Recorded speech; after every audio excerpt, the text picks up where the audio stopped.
નમો નમઃ સર્વેભ્ય. હું છું ઢેડી દક્ષાબેન મહેશભાઈ અને હું એક ગૃહિણી છું. લોકવિજ્ઞાન કેન્દ્ર મોરબી દ્વારા હું આપનું સ્વાગત કરું છું. આજે 26 સપ્ટેમ્બર એટલે કે વિશ્વ બધિર દિવસ. એ દિવસ અંગે આપણે આજે લઈને આવ્યા છીએ એક નવો વિષય, જેનું નામ છે કે બહેરાશ થવાના કારણો અને બહેરાશ થયા પછી એનાથી બચવાના ઉપાયો.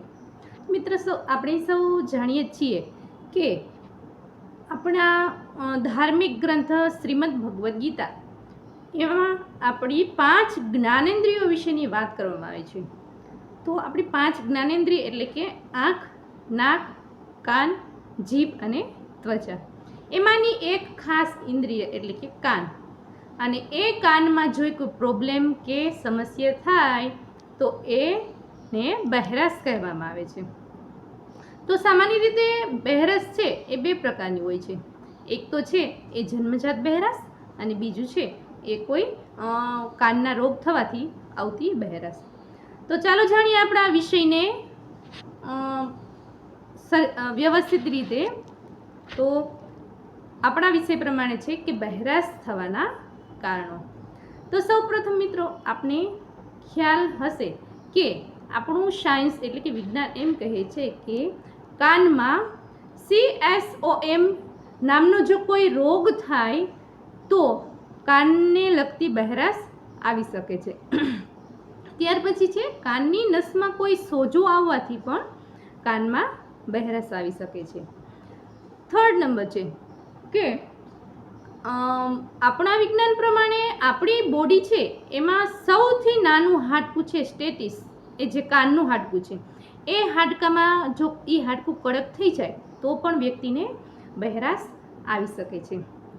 ત્યાર પછી કોઈ લેડીઝને પ્રેગ્નન્સી દરમિયાન જો ઇન્ફેક્શન લાગે તો એના આવનાર બાળકને પણ બહેરાશ થવાના ચાન્સીસ રહે છે.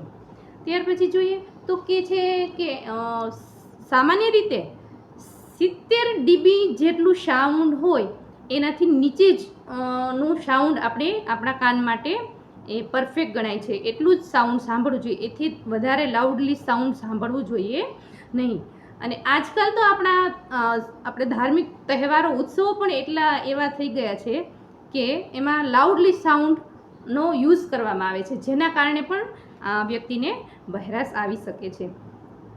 ત્યાર પછી જોઈએ કે ઘણી બધી એવી ડૉક્ટરો દવા આપતા હોય છે. એ દવાઓને યુઝ કરવાથી પણ બહેરાશ આવવાના ચાન્સીસ રહે છે. તો મિત્રો, આ થયા બહેરાશ થવાના કારણો. હવે એ બહેરાશ થયા હોય તો એનાથી કઈ રીતે બચી શકાય? તો સૌપ્રથમ છે તો આપણે ડૉક્ટરની સલાહ લેવી જોઈએ. એ પણ ENT સ્પેશિયાલિસ્ટ ડૉક્ટર, એટલે કે આંખ, કાન અને ગળાના જે સ્પેશિયાલિસ્ટ હોય ડૉક્ટર, એમને બતાવવું જોઈએ. અને બાળકો માટે પણ જો બહેરાશ આવે તો એના માટે એક પણ સ્પેશિયલ ટેસ્ટ આવે છે, બેરા ટેસ્ટ. એ ટેસ્ટ કરાવી અને બાળકોને પણ બહેરાશથી બચાવી શકાય છે. જો સામાન્ય બહેરાશ હોય તો ઇયરિંગ એડ જે છે હેડફોન પહેરાવવામાં આવે છે. એ સામાન્ય બહેરાશથી બચવા માટે બાળકને થોડું ઘણું સંભળાવવામાં પ્રોબ્લેમ રહેતો નથી. એટલે કે ઇયરિંગ એડનો ઉપયોગ કરવામાં આવે છે, જેનાથી આપણે સાંભળી શકીએ છીએ.